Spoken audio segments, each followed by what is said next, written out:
رسالة لصاحبي الشكاي اللي كل ما يشوف وشنا يقعد يشتكي ساعة واتنين وتلاتة. يا عم ماشي، احنا اصحاب واخوات وعلى دماغه يعني عادي. اشتكي ساعة واتنين وتلاتة، بس تشتكي بقى من ايه؟ لما يكون عندك مشكلة مثلا ولا حاجة أو عايز رأي ولا بتاع ولا عايز حل فيها وكده وبتاع، مشكلة دنيوية كده صغيرة يعني.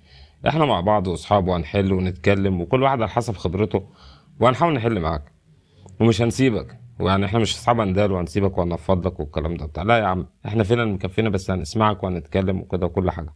ولو في حلول وافعال والكلام ده هنعمل لا افعال عادي، مفيش مشكله. بس في حاجه، ما تجيش بقى تقعد تشتكي من الاقدار. بقى الاقدار دي احنا ما نعرفش نعمل فيها حاجه، احنا مجرد عبيد ماشيين على الارض يعني.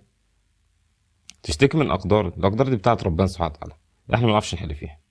وما ينفعش انت تقعد تشتكي من الاقدار وفي الاخر تيجي تقول الحمد لله انا راضي. يا عم انت لا راضي ولا منيل، ما تعرفناش بقى يا عم.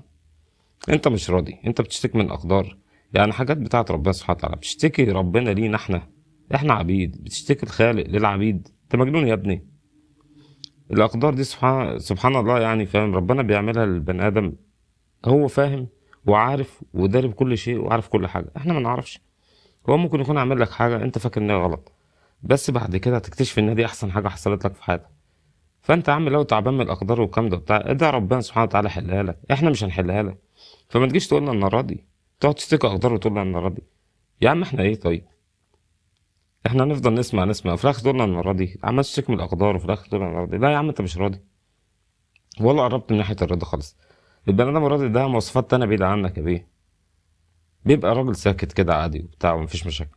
تيجي تسأله عن حاله يقول لك والله الحمد لله انا كويس وتمام مية وفي نعمة وربنا الحمد لله نعم عليها بحاجات كتير أوي، الحمد لله رب العالمين، ويسكت. يبقى في اللي مكفيه، بس عارف ان الحل مش في ايد حد، الحل في ايد ربنا. فبيروح يشتكي لربنا، فربنا سبحانه وتعالى بيستجيب له. استجاب له النهارده، استجاب له بكره، بيستجيب في الوقت اللي هي ينفعه هو. بس كده الموضوع بسيط خالص، ما تصعباش علينا وتيجي تقطع مصارينا.